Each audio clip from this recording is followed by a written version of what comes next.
Clubhouse.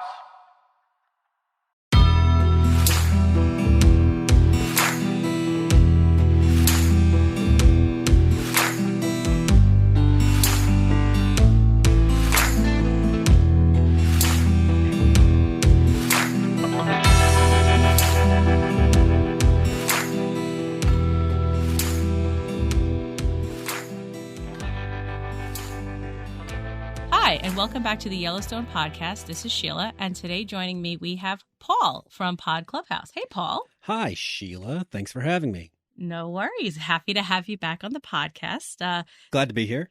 Yeah, so Steph is out this week. Just as life would have it, things just, pop up and make us unavailable for things. But thankfully, we have a deep bench of talent ready and willing and able to join us today. So how was Turkey Day? Turkey Day was 2 turkey days back to back. Yikes, that's a lot of turkey days. Yeah. A lot of family close by. And so That's good, though. That's how we do it. Yep, it was good. And my football team won. And yeah, so how was your Turkey Day? Mine was great. We're actually traveling, so I am on the road. So if I sound different, I apologize. I might sound better. I might sound worse. But either way, I took all my gear with me because the Yellowstone train will not stop for anything. So I packed up all my gear, my microphone, my laptop, my Yellowstone connection, and we traveled 400 miles northwest of where I normally am. So I take it that you have been keeping up with Yellowstone. Totally. Yep. All in. How are you finding this season so far?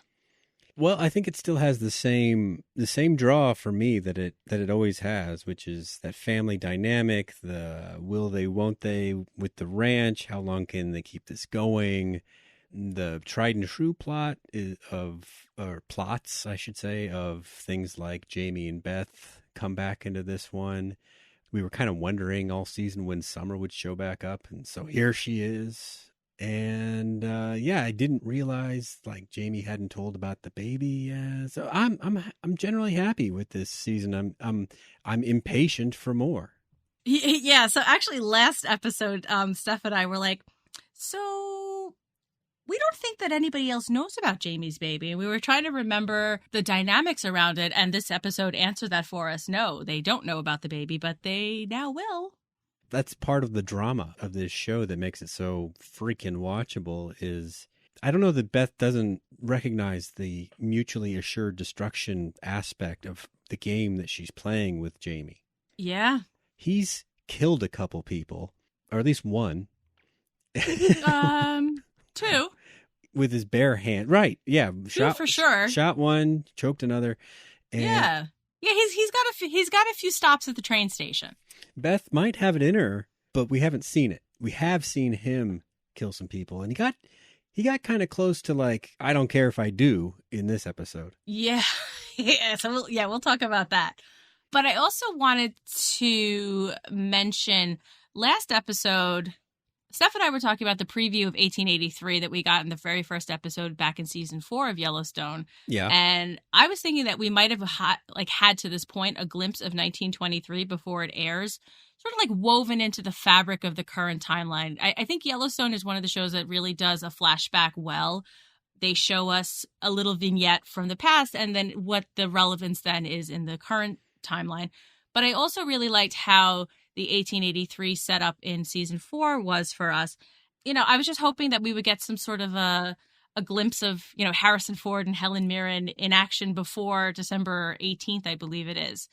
Like, we're about 3 weeks away from that premiere at this date. And I guess my question to you is the Yellowstone juggernaut big enough that they don't need to lure in viewers for this new show? Or do you think that we're going to get a prolonged glimpse maybe closer to the premiere? I think the juggernaut should not take for granted that they will just take viewers here and there. When we're not podcasting, we have normal jobs just like everyone else out there. And probably the only thing that I like to talk about at work besides work, and I don't even like to talk about work, is what I watch on TV. And when I bring up Yellowstone, I get some hits, but when I talk about 1883, then it starts to get a little hairy. Like people aren't Like even fuzzy. Yeah, they aren't even aware that it existed. And so 1923, I don't think Paramount should take for granted that they will just bring viewers over. Because if I recall, wasn't 1883, was it one of those deals where it was like split, where it was like first on the paid Paramount channel and then aired on the TV Paramount channel? I don't recall. I think you're right. I think maybe the first 2 episodes were available like right after Yellowstone, those first 2 weeks. And then when it flipped over to 2022, it was like exclusively available on Paramount Plus and no longer on the Paramount Network. And that's also, I think, what's confusing about the Yellowstone platform. I mean, I know we need to talk about this episode, but the Paramount Network versus Peacock streaming for the prior seasons versus Paramount Plus for the spinoffs, it's a little confusing. It is. And for us as the podcasting platform that we want to support people in their fandom and viewership, we can lose track of where to direct people to watch what. It's tough. It's tough to recruit other watchers for sure. Just all you got to do is just pay for this extra channel. Oh man, another channel. Yeah. Well, hey, there's Black Friday deals. I've been seeing commercials all day for different streaming services, like $99 for the first couple of months. I'm sorry, 99 cents for the first couple of months. I'm like, oh, hello. I think Roku is selling a bunch of the channels that they support that way. But yeah.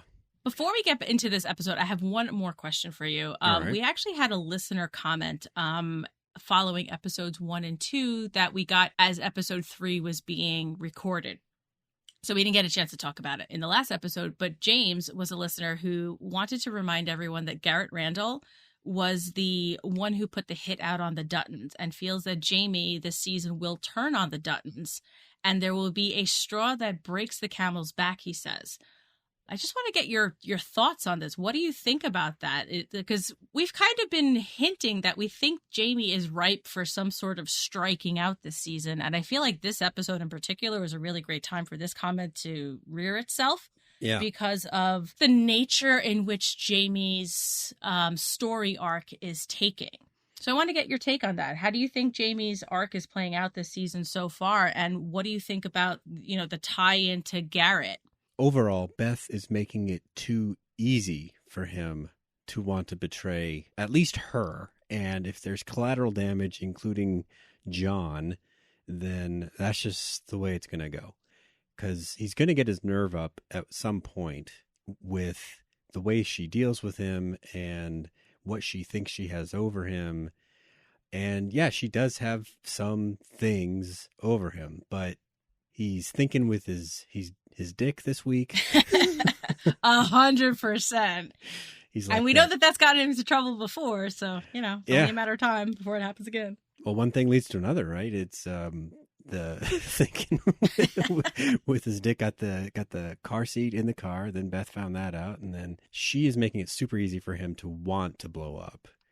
John's behavior toward him is more impersonal than before. I mean, he was always sort of treated like an employee, but now it's not. I mean, it's just very businesslike between the two. There's almost no familial connection between them anymore. It feels like. It seems that way. So the various write-ups that occur on Yellowstone have always pegged Jamie as the family Fredo. Yeah. So it's a very good parallel. It is. It's not that Fredo didn't have his talents and abilities, although Fredo was quite a bit less able than Jamie. But still, ultimately, he didn't have the fortitude to stay completely loyal to the family. I think that's a good parallel. And it's very interesting, the dynamic too. Like there's 4 children in the Corleone family. There's 4 children in the Dutton family. It just feels like a good comparison based on what we've seen of him so far.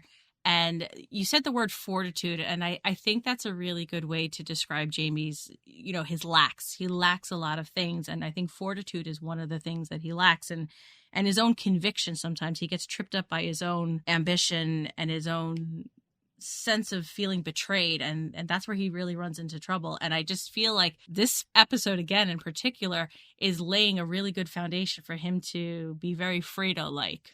Well, he's an emotional mess, which is a contrast to Fredo in that Jamie is super able when he is able to rely on his training, his degrees, his brains, everything that he knows about the law. You know, that's his comfort zone in a way that no one else can really match him. That's where he loves to operate. And it's a right. It's a He's complete book contrast. smart. Yes, exactly. He lacks Beth's street smarts. If there was a Dutton that is as street smart and as book smart as the two of them put together, that would be an impossible person to come up against. Although Beth, you know, to her credit, she has a lot of like book smarts too, and she also has those street smarts. But she gets blinded by rage a little too often, and she kind of loses that focus. I mean, all the Dutton kids that we know about, we don't really know Lee that well because we, alas, we didn't really know him. But the three that we do know are all suffering from some inability to like really fit in anywhere else. Because Jamie seems to be constantly searching for something to fit in with. And when he figured out that it wasn't really his dad because of the not knowing he was adopted aspect of it, he's just like been kind of lost that whole time. That's why he latched on to Garrett, you know, because he gave him a port in that storm. But the other two kids, Kayce and Beth, I don't imagine Beth has a lot of friends, you know? No. And with Kayce living part of his time on the reservation, part here, part there, it feels like he's never really completely found. I mean, he's never going to fit in on the reservation, no matter how long he lives there, how many kids he has with Monica. He's not going to be quite 100%. He'll never be accepted there. Yeah. Not 100%. I mean, yes, to an extent. To an extent, sure. But, you know, it's one of those things you got to be born into. And so I think that's something that they all have in common, all three kids, is that if the ranch isn't the place where they can find that acceptance, then they're not, then they have trouble finding it anywhere else. I think this is a really good conversation to set us up for all the things that happened this episode. This is episode number 4, Horses in Heaven, and it was directed and shot by Christina Alexandra Voros. She also directed the previous one, and she has a history of directing episodes on Yellowstone, 1883, and, in a funny Montana coincidence, Big Sky. Oh, really?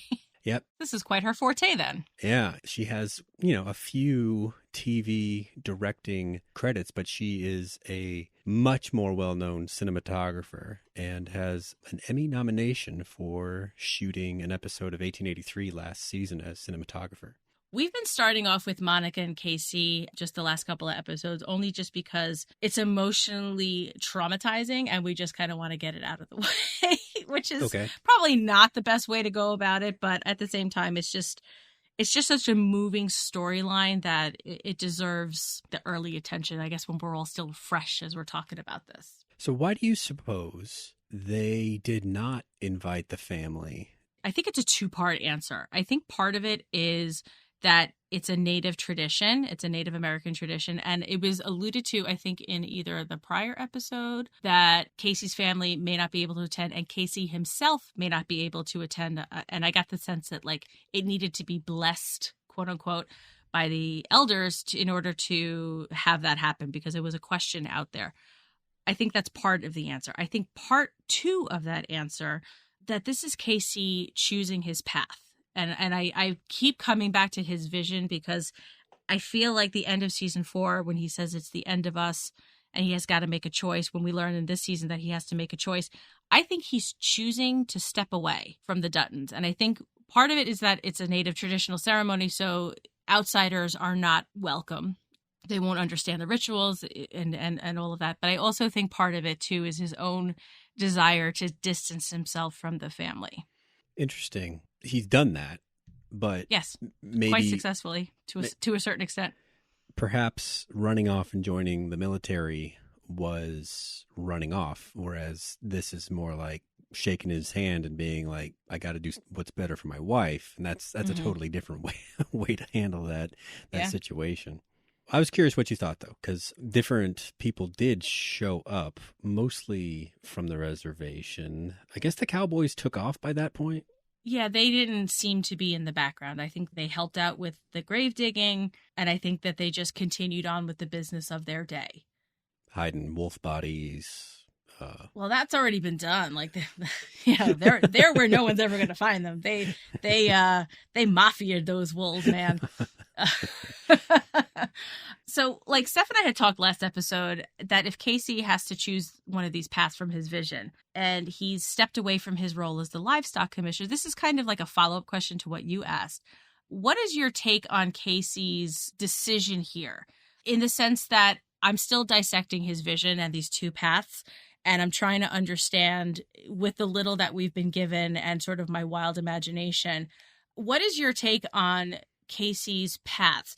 Does the path with the Duttons that he's currently divorcing himself from, does that spell the end? Or is it not as black and white as I'm trying to make it to be? Like, is path B the one that he's taking, the unknown path that he has to forge his own way, the way that he needs to go, where it doesn't spell the end of us, and the path that he's on with the Duttons spell the end of us? Well, I wouldn't at all be surprised if, given how the pacing is going this season, like John reminded us, I've only been governor a month, or no, a week. Sorry, yeah. A week. It seems like their days are much longer than my days. Absolutely. I would need so much Prozac if I was a Dutton because of the stress level on a daily basis. I would need all kinds of stimulation around me to calm me down, white noise and weighted blankets and, all the things just to get through Monday. Given that time warp, I wouldn't be surprised if we didn't hear something more concrete about that path question until like the end of the season. Some pivotal moment where Kayce does have to make this big choice. However, at this point, he's only got the one grandson. I don't know that you can get completely away from John, even with a nice cordial handshake. I mean, he gave him back the badge and he didn't hand it right back because he did see the logic and like, I need someone in this job, until I get a replacement. And P.S., even if you don't go to work, I'll still pay you. To borrow another Godfather quote, just when I thought I was out, they pulled me back in. That's a Michael, though. It's kind of a mixed metaphor, but still. That's definitely a Godfather thing. Yeah. But anyhow, to dodge your question completely, I think his choice, it can't be as simple as do this and the ranch is finished. Or maybe it does. Maybe you're right. Maybe it does. Because, Caroline has this theory that Tate will inherit the ranch at some point and just give it back to the local reservation. Well, wasn't that the prophecy, the seventh generation? And that's what he represents. Yeah. So that's her theory. So prophecies and visions are all super up to interpretation, right? In terms of what you see versus what it means. Kayce continuing to ally with John, and John's whole, mission is to keep the ranch forever. But if the ranch continues down those family lines and winds up with Tate and Caroline's right, then is that the end of quote unquote us being the ranch or the Dutton dynasty legacy? Or is it some other meaning? I just love how nebulous it is, and it was just enough of a carrot to dangle that we're still talking about it and what does it mean and what's happening and who's gonna do what. And every clue that we get, it's like, well, what does this mean? And so I think it's really intelligent story writing because it's allowing your imagination to kind of run wild with it. I sure hope Taylor knows what it means. I hope so too. I have a lot riding on this. I'm very invested. It's not totally uncommon for TV writers to do something very bold like that, but not have any idea what it means when they do it. I call it Stephen Kinging it. It's not very nice. Because sometimes he doesn't follow through on the ending the way that I'm like, okay, this story has built up so much. And yeah. Let's have all the kids ending... have sex in the sewer. Yeah. Right. So then the ending doesn't always kind of leave me satisfied. So I want this to be a satisfying conclusion for the way in which it's been built up between the ceremony of the vision and then I call it the aftermath of it. I'm excited to see where it goes, but I'm hoping that what you're saying too happens, that we have a logical conclusion to it that is satisfying. the craftsmanship and the writing and all that is so well done that, yeah, I would be heartbroken if it just cheesed out. Right. If it just like they just stopped mentioning it, or they stopped talking about it. But I wanted to talk to you about two things about this little part that happens with the burial. First of all, it was just so awful to watch the little casket as they're preparing it and lowering that. And then John sitting with Monica afterwards, after everyone has dissipated, and telling her this story. So we didn't know about Peter before. John had a brother, Peter. Steph and I would be talking about how we were bawling our eyes out during this little, story that he tells her. And I wanted to ask you, do you think that this is a way for John to regain Monica's trust? They've moved out. They're off the ranch. They're not quite living on the reservation either. They're kind of stuck in no man's land. Is this a way for John to get close to Monica, to gain her trust? Well, not in a manipulative way. No, I didn't mean in a manipulative way, but I think as a way to get close to her, because I feel that Tate is a missing part of his life right now. I think sharing that, I don't cry about TV, but that got me as close as I get. I've never heard better words put to the idea of losing a child so young. That was moving stuff. Yes, that was very well done, and it tugged at all the right heartstrings. Because it wasn't really hammed up. It wasn't cheesy. It wasn't words I'd heard before. It wasn't words I'd heard before, and I think that's what really got me, that I was just like, I kind of sat up and I was like, oh God. And then you think about what those words mean, and just living this perfect life, and it was only 18 hours, and this is what your son had too. And it's a very cathartic story, and it's one of those moments where it's like, I know your pain better than you think. And I think that's a really good way for him to open the door back to talking with Monica, because they've had a couple of frank conversations over the years. But she's gone through some bad shit at his house too. And that's part of the reason why I think that he's trying to get back closer so that he can regain some sort of a relationship with Tate, because I feel like that's never been really addressed since the end of season 2. Oh, no. They were strangers last season. Yes, and where they had been so close prior. And I feel like this is like something that's missing in John's life, the humility and the love that is associated with a grandfather and a grandchild. As I sit in the house with my son and his grandfather, just seeing that relationship and watching this again today. And I was just like, damn, I was like, John's really missing out. And then I was like, and then, like you said, like, it's not manipulative, but I think it's sincere that he's honored that they named their son John after him, and telling her the story. It's a way to start rebuilding that bridge. Yeah. And I did happen to see that Papa Felix, Monica's grandfather, was there at the funeral, because Steph and I had been wondering, like, where is he? We haven't seen him, and we were genuinely concerned about Papa Felix. Yeah. They had a nice delegation there. And then one other thing I wanted to mention to you, it's actually two things. One about Beth, when her and John are watching this ceremony play out. Beth mentions that she wants her ashes scattered. And there's been a lot of death and a lot of talk about death around John so far, very early in this season. Is this some sort of like foreshadowing? I say this because I feel like we might lose a character this season, not necessarily someone else dying, we lost the baby, but we didn't know the baby. But I feel like we might lose somebody in the sense of like Kayce and Monica pulling away. So I'm just asking, with Beth saying that and talking about a child predeceasing their parent again, John's already lost Lee.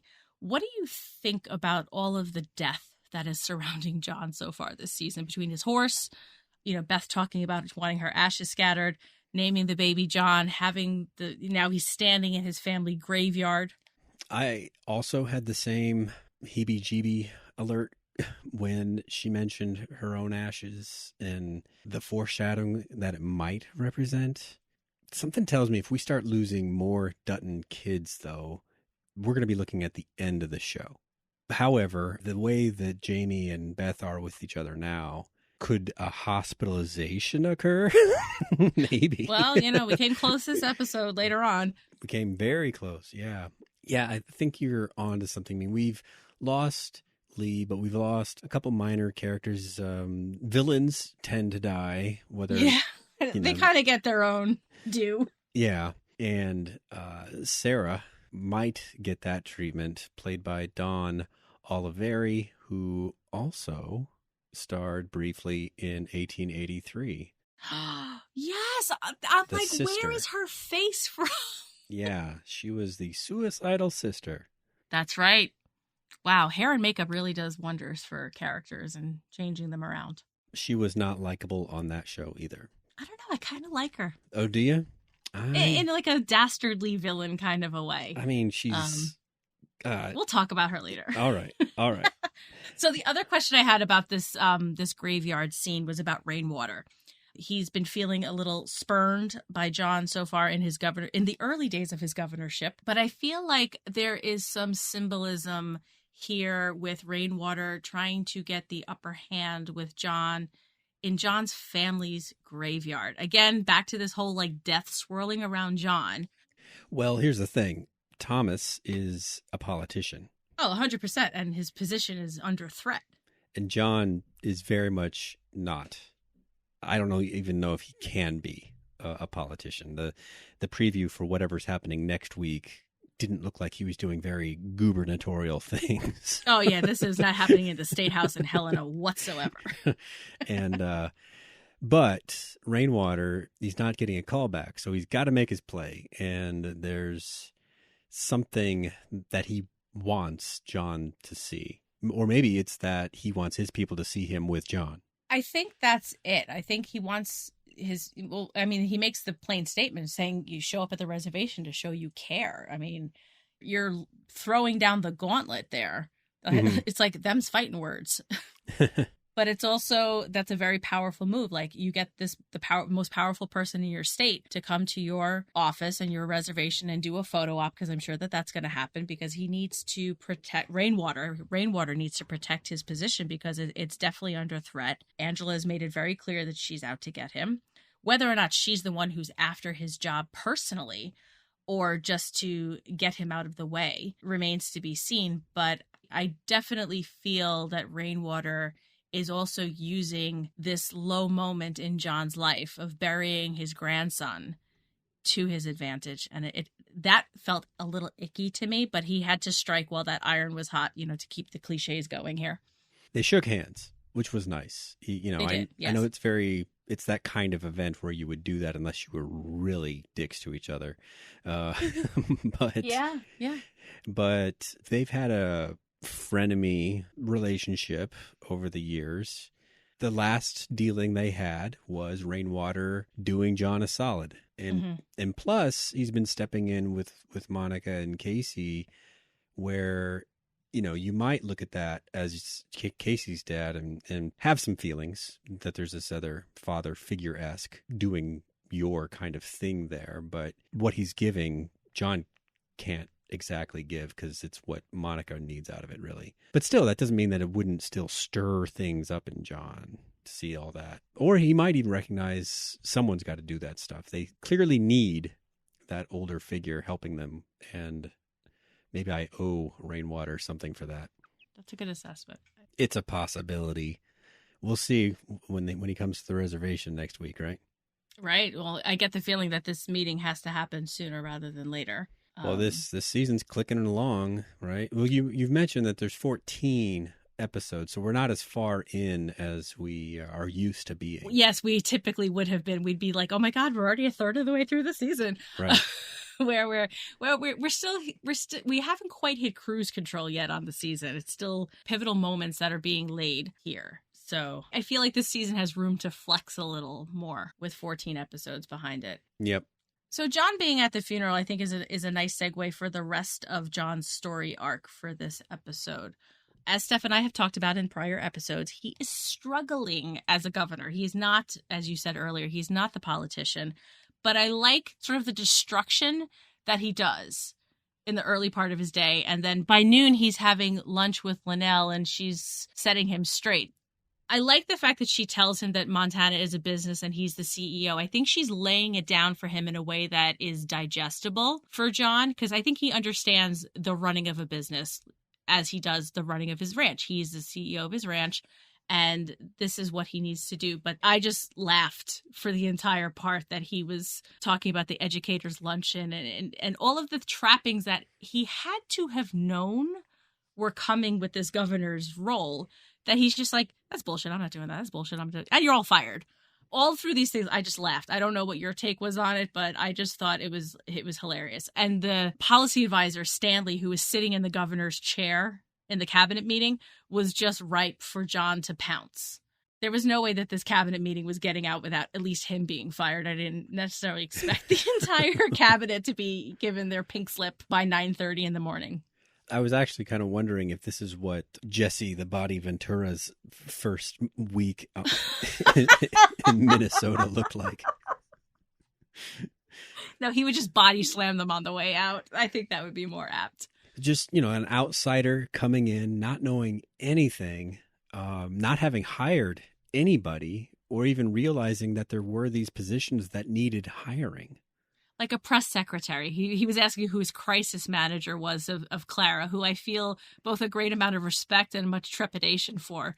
I hope that she has a good support system at home, to envelop her at the end of the day after dealing with John all day. I have my radar blipping on Clara a little bit because she's... Oh, in what way? Well, she seems loyal. You're saying it with a lot of weight behind it. Yeah, well, I mean, he's going to do something in front of her, and it's going to be where she's going to either be on Team Dutton or not. I don't know what it's going to be, but he does so much, talks about so much. It's hard to keep up. Yeah, that something's going to happen, and she stands to be a weak link because she is an outsider, and Beth is, like you said earlier, impulsive and been unreliable. Because you can't count on her to keep an even keel in a given situation or be appropriate or those other things. Not be on a drunk bender. Right. Yeah. I mean, she is highly intelligent. She is sly. She is cunning. She ruthless. She can think several steps ahead of people. Those are all great things. But if she gets into a fist fight with you at the meeting or with the person you're talking to, then, all the productive things that could have happened are now gone. And all of those things have happened in some way, shape, or form with Beth. So you can't necessarily say when she's going to do what. No. So a fist fight in a boardroom is not outside the realm of possibility with Beth. She may not just save it for the bars in Bozeman, Exactly right. But, yeah, so that's when I look at her and she's so young and she's got her whole career ahead of her. I don't know how, they didn't show us how she got this job. She just is one of those people that appeared, and kind of like the driver, John didn't want to risk that the things that they talk about in his car would just occur on some rando's ears. Right. Even though the driver was a rando at the beginning, at least he's the same rando every time. That's actually a really good point for us to kind of keep an eye on Clara and just, nobody's there unintentionally in the Taylor Sheridan world. So it'll be very interesting to see what your instinct with her and how that plays out, like what that is. Well, and so many other people in his universe have something that they owe him one way or the other, right? Mm-hmm. Whether it was the old sheriff. Yeah, Donnie. Poor Donnie. R.I.P. Yeah. Now, the new sheriff, he's kind of a problem.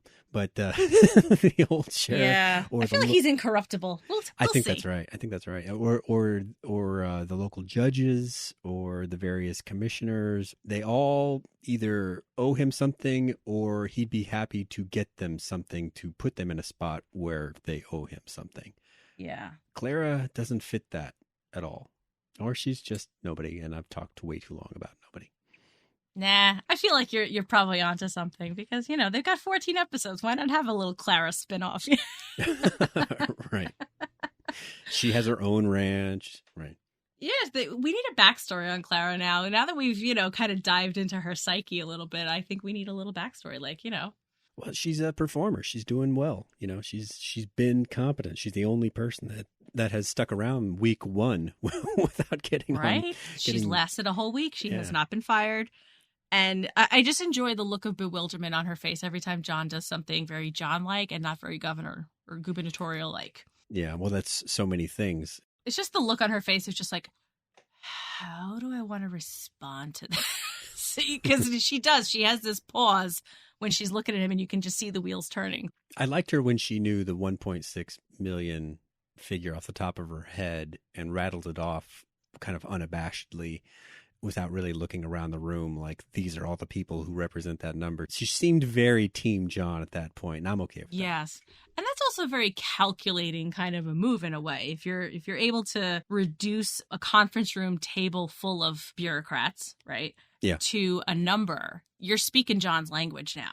Yeah. Very interesting. We'll have to keep a closer eye on Clara. I was just amazed that she stuck around for a full 7 days. It's been tough. But she's been to the ranch, so maybe she's been to the ranch. So, and I think she also has a little understanding of John from being there. I think that's what one of the things she said.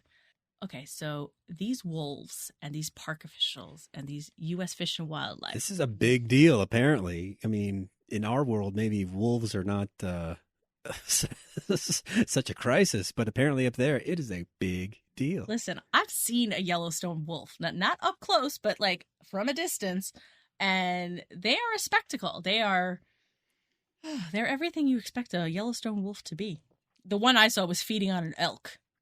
I'd want to see them from afar. Yeah, there was a great deal of a field in between us and a road and my car.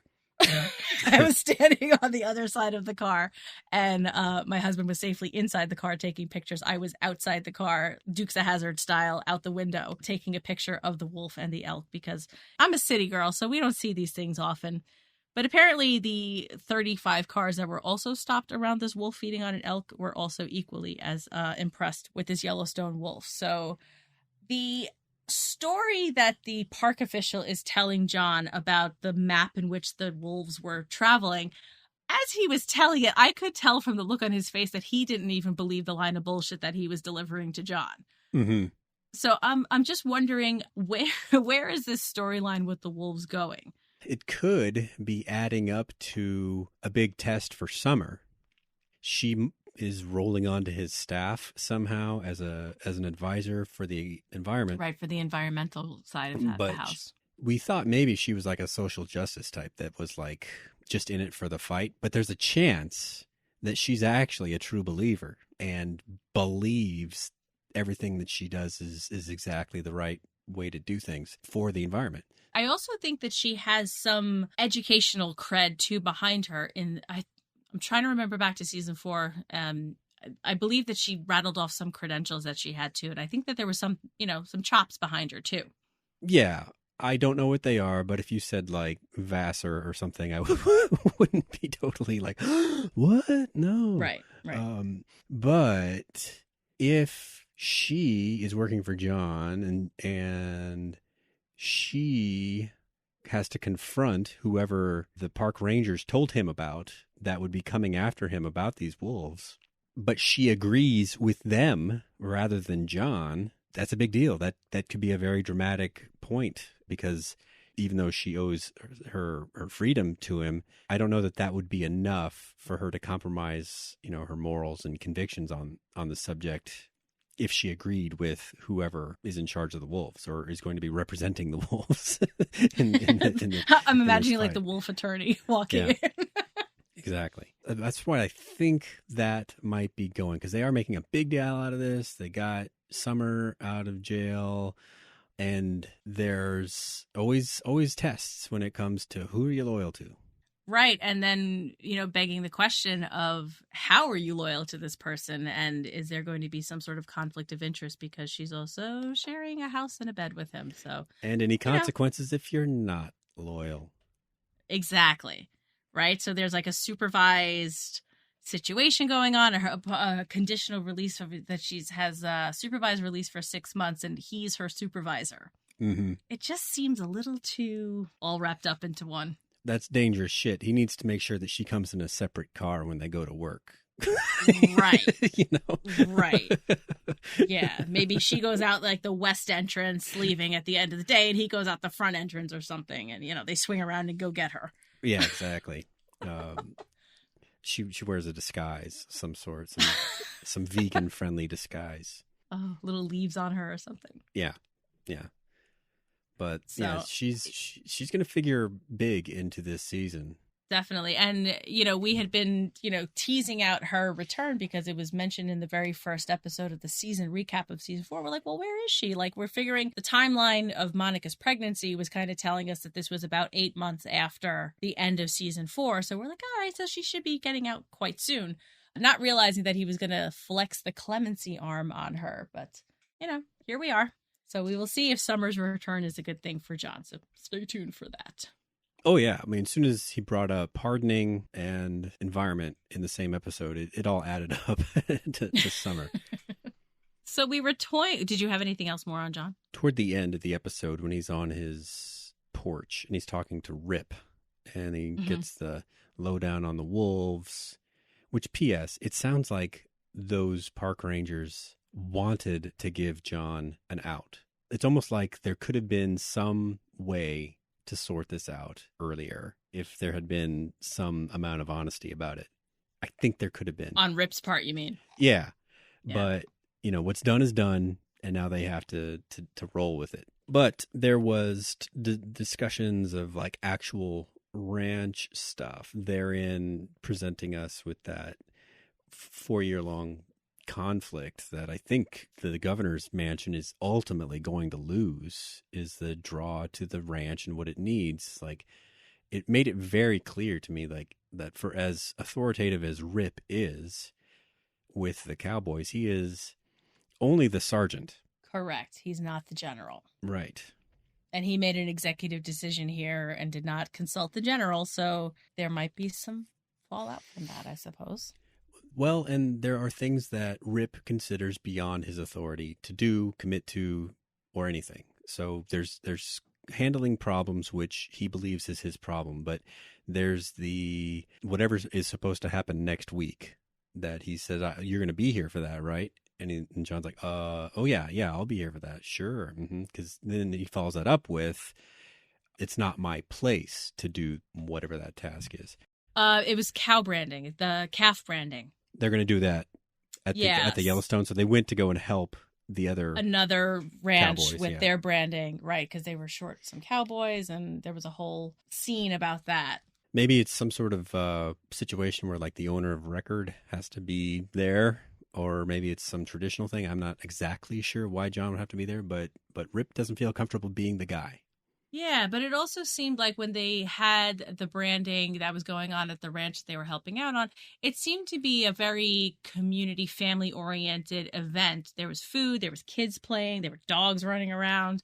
Well, those dogs were working dogs, but yes. They were, but, it just seemed like a big spectacle, I guess, is really kind of what I'm getting at. So I don't know if John necessarily needs to be there for it, but I think it just might be like a tradition thing.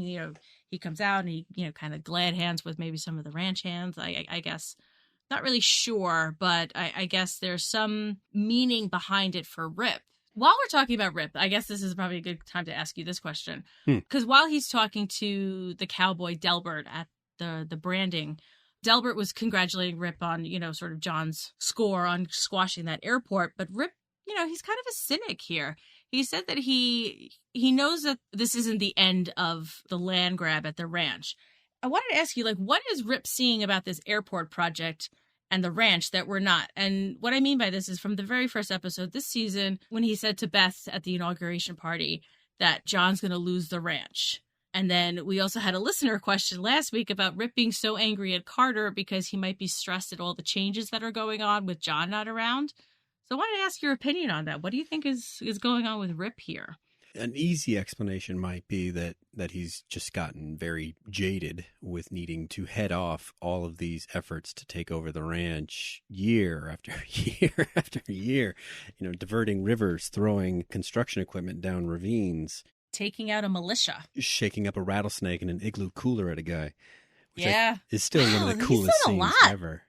That is, yes. I will agree. That is a sexy scene. I mean, if I ever have to take a guy not for Rourke, but, Yeah. Well, it gives me some ideas just in case I ever find my enemies. Oh, shit, man. Yeah. I'm not going to cross you. No. You've seen too much Yellowstone. Exactly. And Godfather, so you know where to hide all the bodies. Exactly right. So that's an easy answer, though, that he's just seen it so many times. But the way that conversation went and tonight or with this episode, he was it's not like he wanted to test John, but it's almost like he tested John by saying, you're going to be there for that, right? I think he's putting a lot of emphasis on John needing to divert his attentions away from the ranch and seeing maybe his own capabilities, as extensive as they are, still being very tactically minded. And he knows he can't strategically save the ranch. He knows that he can do the dirty tricks, but that's it. You know, he needs someone to say what to do. He's the sergeant, not the general, like you said. Yeah, and that's fine. I mean, I think I'm one of those guys. I'm fine doing it. I just need someone to kind of say that needs doing. Right. This is the road you're going to be on, and you'll know what to do on that road. Right. So, I mean, we all have our places in the universe, and maybe that's his. And seeing where John may not be there to steer the large tanker that is the Dutton Ranch, there's nothing else he can do. He can only do so much. I was thinking more along the lines of just the personal loss of John, because this has been like this constant father figure in his life since he was a young teenager. And now with all of the attention diverted, John's attention being diverted away with the running of the state, that maybe Rip was just feeling the acute loss of this change, this sea change, if you really will, in his life. Rip doesn't feel feelings. He does. He has a lot of teeth when he smiles, and when he laughs, he has even more teeth. So he does feel feelings. We just don't see them a lot. And when we do, we don't know what to do with them. Neither does Rip. Yeah, exactly. He really does. He doesn't do feelings well.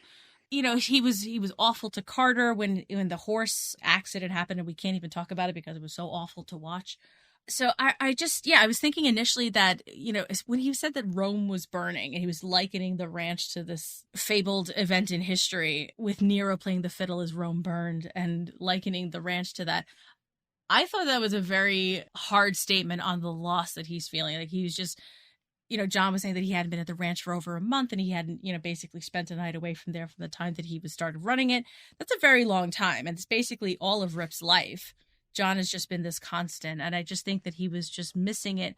But now that we're getting into this larger quagmire of these wolves and this conversation that you and I have had about him being a sergeant and maybe stepping out of line without thinking through the ramifications of it. Again, the difference between a tactician versus someone who's versed in strategy, he might have made a misstep and he might be feeling a little bit guilty about those choices now. And maybe that's why he's a little softer this episode. Maybe he's you know, felt the sting a little when Fish and Wildlife came by, but he's still standing by his choices because he's trying to flex the John muscle that, you know, he's trying to follow John. And by burying the wolves in the alfalfa fields that they'll never be found, I thought that was a very cunning move. And I feel that's something that John would have been like, oh, just, you know, we'll just do that. And, you know, no one will ever find them. So I think he's just feeling this acute loss of John, his presence. And again, I'm going to come back to that, you know, that swirling of death, this foreboding, this foreshadowing of some untoward event. Don't know what it is, but I have this very uneasy feeling every time that something with death comes up around John. And Rip is kind of like my conduit for this feeling of, I don't know what's going to happen, but it doesn't look good. It'll be interesting to see where this goes. But right now, yeah, I'm just feeling that he's like a soul lost wandering. He's almost like in purgatory in a way. Yeah, that's fair. And Beth is so distracted. They haven't really focused much on them together. I don't think there's anything wrong between them exactly, but they haven't had a lot of warm moments this season so far. And that could also be it too. He's missing his other security blanket, just being around as much as she had been. Nights in jail will do that to you. Beth. So I guess the next phase of our discussion will just be Beth and Jamie because they're so intertwined this episode. I don't know if we want to go here, but there is a wrath against outsiders that has started building last season and has really, the rhetoric has been really ratcheted up this season. Is that going to turn off or attract more viewers? Is it getting too political? Like, I live in a state that has been vilified in this show, and it does make me feel a certain way about it. I just wanted to get your take on it as sort of a state that's neutral in this fight. Yeah, all Texas has been accused of is producing people that talk funny. But as a place of respect for cowboy legends. Yeah, that's right. It was Jimmy's corrective summer camp to come to Texas. I didn't think of it as summer camp, but that's essentially what it was. It's like his outward bound moment. I think those kinds of messages will resonate with the audience just fine. I've talked to a couple people that are actually from Montana, and it's funny, they don't watch the show, but I've mentioned that they do have sort of a xenophobic attitude toward people coming in from other states, and they were like, yes, that's real. So well, I mean, like, New Yorkers are an infestation wherever they go. I mean, like, we had a game one time, we had gone to Florida to see friends of ours, and we had a game of asking everybody who we went out, like the bartender or the waitress, wherever we went, we're like, where are you from? Connecticut, New Jersey, and New York were the top 3 answers. Like, just about everybody. I'm like, is anybody from here? Or are they all from, like, the tri-state area? Yeah. I think the audience is continuing to grow for Yellowstone, which, for a 5th season show is not a given. In fact, a lot of shows start to drop off right about now if they don't keep raising the stakes. It's just an interesting storyline to take because it makes me feel a certain way because I don't think it goes a long way to helping the narrative in the country. And I don't want to get political about this, but like there is a big divide and this us against them or they're different. I don't embrace that storyline very well. I don't like it. It makes me uncomfortable because it sows feelings in people who may not seek other sources of information. Well, people are, whether we want them to be or not, treating entertainment as a source of education. Right, the infotainment world of this, yes. To a certain extent. But, when you have a show that has so much plot to drive forward, but it still spends, I think that branding scene was like maybe 3 minutes of just the cowboy stuff without any words, and then another maybe 3 or 4 minutes of Rip and the other cowboy talking. Mm-hmm.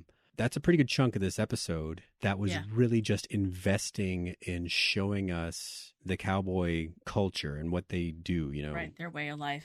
Moving the herd across the street, stopping traffic, because that's just what happens. There's no other way to do it.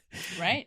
I think that you're going to continue to see that stuff. If they weren't very sure about who and why they were making this show for, you'd see that stuff start to just taper out. You'd get some shots of the mountains, and that would tell us where we are. But the fact that they keep that stuff in there and spend time on it, like in the inauguration, showing the cowboys playing grab ass with their ropes. I think they have a different name for it, but yeah, they probably do. But still, it amounts to guys that aren't, they're not totally used to inauguration parties and ceremonies, and they're not used to cleaning their fingernails and looking all nice for the show. Yeah, no, I get you. Exactly. And so, but were they being, I don't know, were they running into other people or being totally jackasses about it? No, there's a reason they're cowboys. They have energy to burn off, so that's what they had to do. So the reason that I was asking that is because the whole tangent that we just went on about Outsiders is because Miss California was the one that Beth got into the fight in the bar with. And we're seeing the aftermath of this bar fight.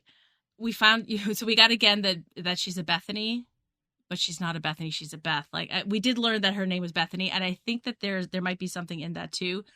She's been very triggered these last 2 episodes by the past. Last episode, John mentioned her mother, and that sent her off into a little bit of a weepy state.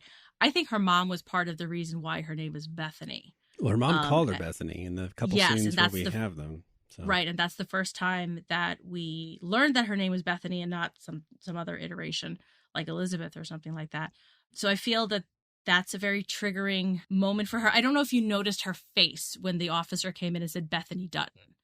Like her eyes went really wide and she looked kind of terrified. I didn't note that, but I'll take your word for it.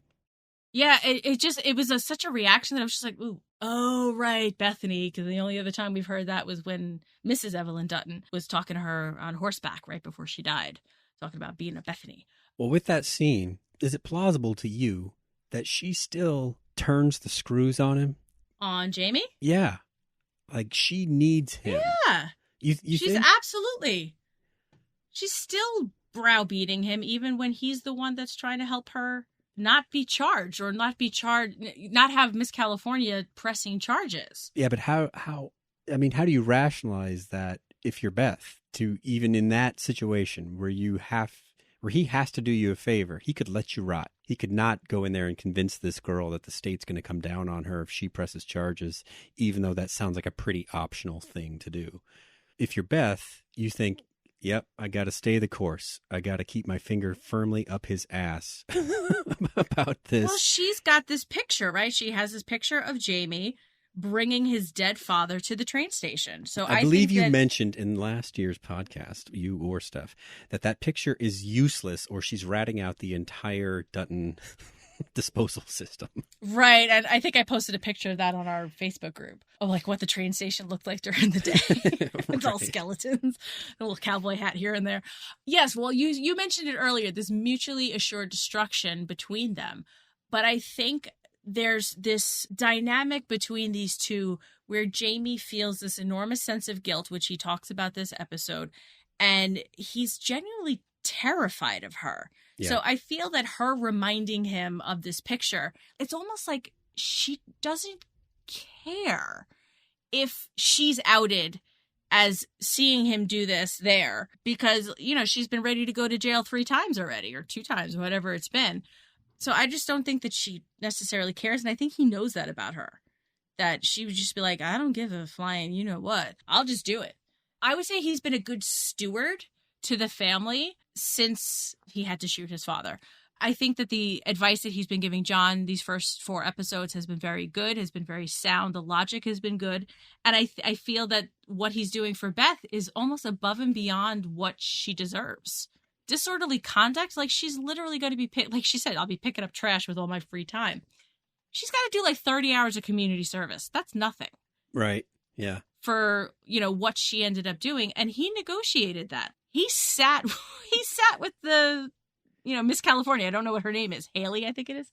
He sat with her. Who else would have the attorney general sitting across from you of the state negotiating your charge, basically saying that, well, it's a bar fight and you're going to have to be charged equally if you press charges.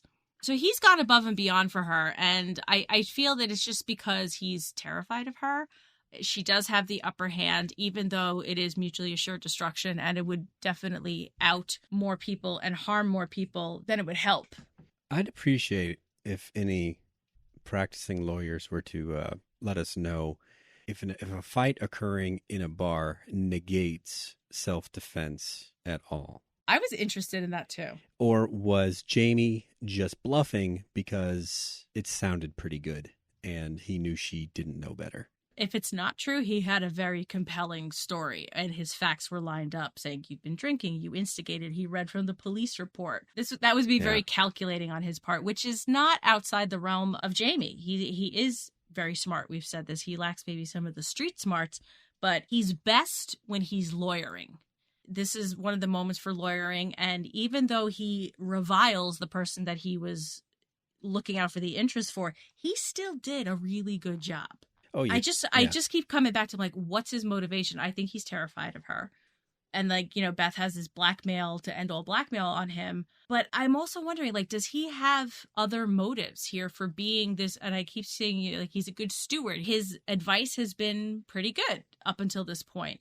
Is he thinking maybe that he could succeed John as governor despite the squashing that John gave him in the first episode? That's what I'm thinking, is that if he bides his time, he knows Dad doesn't have 2 terms in him. Right. If I play my cards right, mind my P's and Q's, then I make a lot of sense. Voters will see it that way too. If I'm the AG, I move up, people will just think I'm going to do the same thing Dad did, even though he might not. And look who's advising me, your prior governor who you all loved. Yeah, Presumably. So I think that's got to be his endgame. It's just that Beth, she doesn't need to be doing as much as she's doing to keep him in line. Right. And that's what I mentioned earlier, is just that she's going to make it really easy for him to have this crisis again of, do I betray or do I not? Or is it going to be a very focused betrayal and it's going to be pointed exactly at her? That's where I think it's going because, Steph and I were talking to earlier this season, and what the listener who had the comment earlier in this episode said, yeah, he's tiring a little too of Beth and Jamie's kind of childish behavior. The slamming of the doors in the governor's, in the Capitol rather, was a little much for me. But this episode too, there was this moment between Beth and Jamie where she finds out about the car seat and that he has a baby and it's a boy. And it was, for some reason, it being a boy was very triggering for her as well. And Jamie has this moment where he runs his Jeep really close to her that she has to step into the shoulder. And he had this malicious, mad look in his eye. So, like I said earlier, like if he feels ripe for betrayal, and it might just be targeted at her. But then he gets caught thinking with his dick later, and and she is this is the bar apparently where the Duttons hang out when they're not fighting, and yeah, she's the more upscale place. They don't bash beer bottles at the Deerfield Club. Well, they still had a bathroom in the men's room, which is, I don't know if it's a golf club. I guess I don't know. They look like a spa to me, like a spa bathroom, or country club, maybe like something. Yeah, something. It was upscale for sure. All right, I'll go with that. But so this information that she is sure to find out because she is resourceful, she will then turn back around on him. Oh, I'm sure. He's screwing up his objectivity here, which Dad won't like to hear. If you're having sex with the opposing counsel. Yeah. Talk about a conflict of interest. Exactly, right. So she keeps the upper hand, but can't count out that he could turn this thing physical with her. Not a great way to go. It's not like winning the argument, but it's not losing if she's dead and he's alive. True. But like I said earlier, I don't think they're killing any Dutton kids. No, I don't think they're killing anybody, but maybe a well-timed hospitalization, like you said. But there's something. There's definitely some sort of ratcheting up of the tension, and even like the music while Jamie was charging down the road at Beth I listened with headphones, so I hear the music and I try to get wrapped up in all of the sensory that they give us, sight, sound, and whatnot. Even that music was just like I had to like release my shoulders after Beth stepped off to the side, because the music itself was even very, very much like almost like horror movie, like very, very Jason-like. Is I got very much of a Friday the 13th kind of a vibe from it. That it was like that. Well, congratulate Christina Voros with shooting it that way, because that that over the shoulder shot where you see it's a Durango. Oh, what did I say? A Jeep? Yeah, yes, sorry. Same difference. Pardon but me. her head kind of, as she's walking, kind of bobs in and out of the line of sight between the camera and his vehicle. And, as it like moves in, you don't see it. Then it moves out, and then it's much closer. Yes, and the music gets louder. There's a swell. It's very well done. Yeah, very well done. But I wanted to ask you, too, about Beth's behavior in general. I'd say, like, this season in particular. Do you think her behavior is escalating? Because this lady, Miss California, was never going to actually woo Rip. He would never have done anything. Was it truly necessary for her to go full psycho on this woman? No, she's losing her shit. And then her finding about Jamie's baby, I just feel like her grips on reality are just...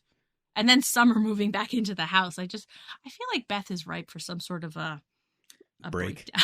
Yeah. That's a decent call. What got her to the point where she was willing to go to guns with Miss California? She drinks a lot, so I don't believe that was totally an obscene amount of alcohol that led to that lack of impulse control. You're right. I definitely believes it lowers her inhibitions. Yeah, sure. And you're right that Rip wasn't going to do anything with this woman. Even if Beth had not been there or anything, Rip was not a flight risk on this deal. No, so definitely not. Being close to that edge of what makes you okay with hitting another person is kind of a buildup of emotional distress. It's not just like that one thing, even though she's proven she is a little more unbalanced than the rest of us, but still she's not hitting people usually. Not usually. Not usually. And she's more tactical with it. Well, like a bottle on someone's head is a kind of a big deal, Yeah. But like maybe it was several seasons ago now, like with the woman it was last season with Carter and the jeans shop. And, oh yeah. And the phone. The phone. But that was still just property destruction. But again, you're putting your hands on somebody else. Yeah. But this is a bottle. This is right. Like you said, a big deal. Aggravated assault. This is a big deal. So you're right. Something was pushing her closer that we may not have gotten the full picture on. We know that she was helping John with his campaign. She's very close to the surface with this Jamie baby business. And like the last season, we know that she was, lamenting with Rip that she would never be able to give him a kid and feeling bad about that. And we had that flashback last episode where she felt bad about how she treated him as a teenager, and she apologized for that. So maybe we're supposed to get that there's a lot of that kind of stuff swirling around in Beth's head still. Hysterectomy stuff is never going away. It's always front. Right. She's never getting past that trauma. No. And whatever the feeling is she's having with her, I think combining all that, maybe if she's normally riding around at about a 7, maybe she was up to a 9. And that lady was just in the wrong in terms place. Of her unhingedness. Yeah, to tick her up to 10. Yeah. Why doesn't Jamie want John to know about his child? It's almost like he kept the whole Garrett portion away from John. Not all of it, but a lot of it. Mm-hmm. Like him buying that little ranch and trying to have this semi-independent life, even though it's weird because it's an adopted grandchild, but it's still his, and so much else of him is wrapped up in his dad or John. So I don't know. Does that make any sense? Because he seems to want some of that independence, but he can't get it anywhere. He can't even be alone with John. He has to have Beth as a chaperone. Right. So Beth's always hanging around. He owes everything else to John. He wants to feel independent, and this kid kind of gives him some aspect that isn't John related. I think that's a really good assessment. I was just wondering too if he just wants to keep the baby away from John because he's afraid of the Beth angle. That she's threatened in the past, that she's going to take away any happiness that he ever has, and she forthrightly says this episode that she's going to take that baby away from him and make him childless, essentially. That's what makes me fear for her, that Jamie's hand, regardless of the consequences. But this is where you're getting to now. You're getting into, Jamie's a dad. You get the Papa Bear gene that gets activated, and he has a very high streak for self-preservation. We've seen that with the reporter back in season 2, I believe. Season 2? I think that's right. I feel like it's season 2. If I'm not, apologies. But the reporter, he's able to manipulate situations to further his own goals and make it look pretty decent. So like I said, his self-preservation streak is high in and of itself. Add in the layer of his child and the threat now to that child. John isn't safe for Jamie because he trusts Beth above and beyond anybody else, it seems. And I'd say even higher than Kayce. And he tolerates her shenanigans where a lot of other people would have just been like, enough already, woman. And John's even done that to a certain extent, but it's never kind of followed up or followed through with whatever needs to be done to kind of check Beth the right way. Mm-hmm. So it just worries me that he doesn't trust John enough to keep the fact that he has adopted grandchild, or I guess it would be, well, it's not really an adopted grandchild, but his adopted son's child, the non-biological grandchild. I'm sorry, I'm failing on the words here. I think John would be very hurt to find out about this kid. He might understand it, but I think he'd still be very hurt. Be very hurt to be delayed in being told about him? I think so. Okay, yes. I agree with that, because I think at John's core, He values his family above anything else. He just doesn't know how to show it in a very healthy way. I just think that that's where Jamie's kind of coming from, that John values Beth kind of above everybody else and can't be trusted with that information because Beth is just so unhinged when it comes to Jamie.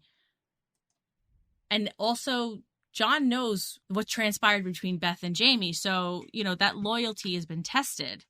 And, Jamie doesn't come out so good in John's eyes in any of these situations. So that's where I was kind of thinking that he's just more afraid of John having Beth so close to his inner circle that nobody can be trusted with the information.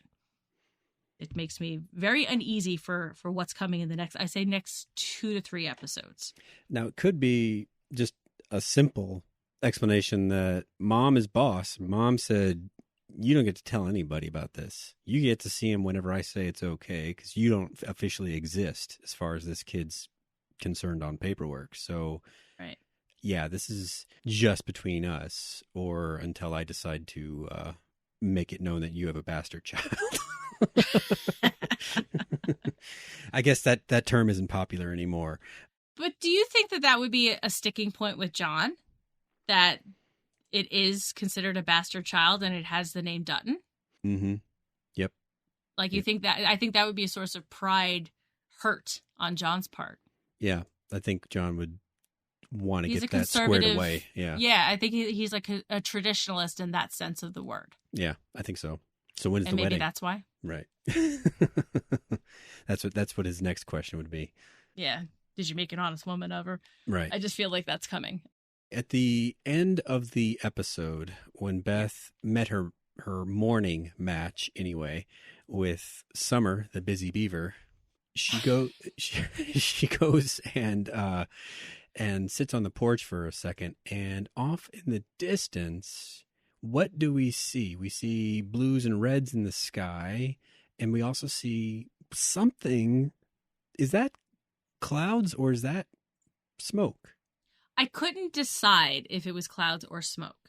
So I watched the episode a couple of times, and I can see both. It's dark gray, but it's not black. It's dark gray. So like it's sunrise, right? So yeah. The sun is coming up. So there's always a play on the clouds in terms of color. I think her looking off in the distance, I kind of want to say it's fire, it's smoke, that it's a metaphor for the smoldering fire within her. Yeah. And either way, even if it is clouds, those are dark clouds. So either way, I don't feel like it's a very welcoming sense. As pretty as the sunrise behind it was, I had a very ominous feeling of where episode 5 opens up. Well, I know that you guys usually split out the discussion of the preview. Yeah, we typically give like a little, like, because some people don't like to be spoiled in any way, even though a preview is not really a spoiler. It's what they shared with us about the episode. Yes. All of us. So we get the preview then of next week's episode, and it doesn't look very... If you don't want to be spoiled, this is the time to hit pause. This one doesn't look particularly gubernatorial or political. And it doesn't look like there's a forest fire, which is what made me reconsider the idea that there's a fire off in the distance. Because a fire close enough that you could see it like that seems like kind of a big deal.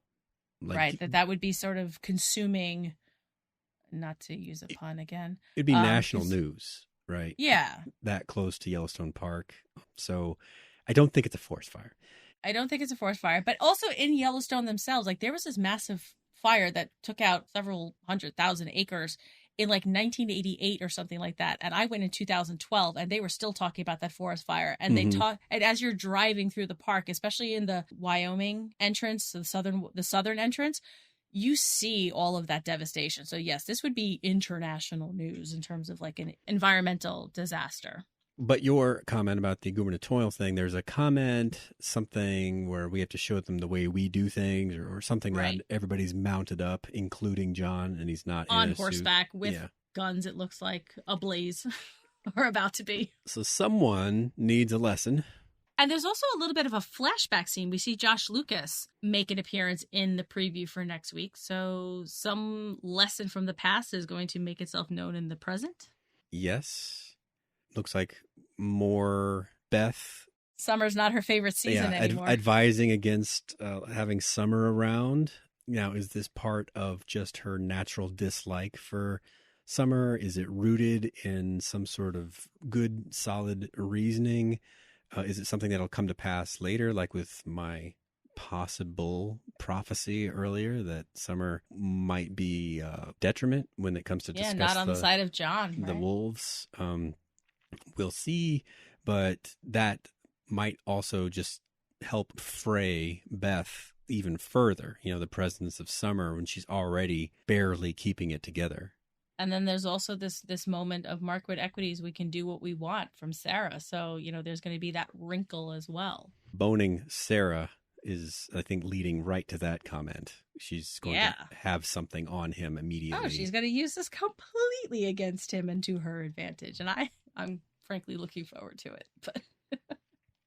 But anyhow, I've enjoyed chatting Yellowstone with you. We have gone to 104 minutes. Oh, my Lord. Yeah, so we'll edit that down a smidge, but still it'll be a little long. But it's been a good discussion, I think. I think this was a really important episode for the Beth and Jamie dynamic and finding out about his baby and that cliffhanger from season 4 now getting resolved is going to be a very interesting way for the season to continue forward. And then also with Kayce making his choice. I keep coming back to that vision has, it's rocked me in ways that, I'm just like, what does this mean to the show and its core? Yeah. Casey's the most important Dutton kid. I'm positive of that.